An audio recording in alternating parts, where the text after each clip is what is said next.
I received a really good question last week, and it was more or less saying, what's Zuffa's current position in the market? What can they do to avoid just being another boxing promotion, diluting the pool?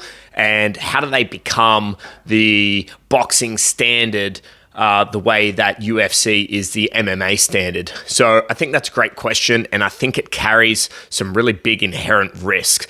You know, the video I did last week that drove this question is how they're going to add one more title and how that's going to fix the oversupply of title issues. But immediately, it's a big problem because one more title is not a good thing to most people, and I can understand why people are upset about that. Having another promotion, certainly one that is being met with a lot of abrasion, especially the typical boxing guys. So we're going to have issues like Jaya Pataya and David Benavidez, where there's maybe some promotional barriers to a fight happening. But, you need to go through some of this pain. Now, in terms of what Zuffa's Ultimate Fighter type moment going to be, I fully expect them to do some form of boxing reality show. Sports are better when we know the players, we know the combatants, and we care about their story. It drives a lot more intrigue.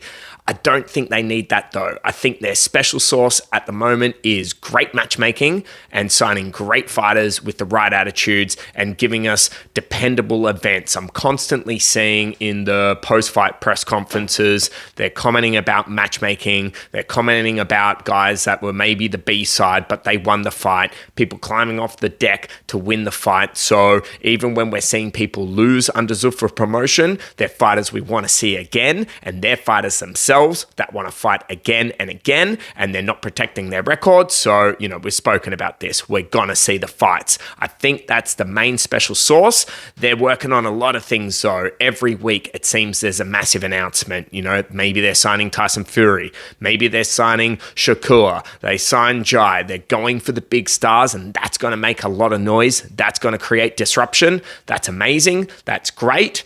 But I think the slow build of having a promotional company where we can depend on the event and where we can count on the best fights being made and entertaining fights.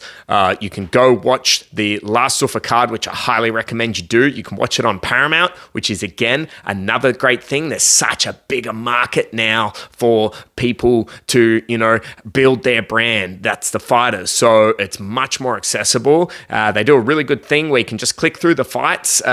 The rounds are cut out into the middle. It's as soon as the fight starts, as soon as the fight finishes. So you can watch that entire event in 53 minutes. But if you want to click the video that drove this comment that I'm talking about, that's Dana White versus all the belts, where I'm talking there's a ridiculous 200 champions in boxing. But every week, I'm going to cover whatever the biggest fight is that weekend, pre and post fight. I'm also going to cover, other topics like Zuffa or what's happening in boxing in general. If that sounds like something you're interested in, you can click subscribe. But I'm Matt with Tattle of the Tape, and we'll see you next time.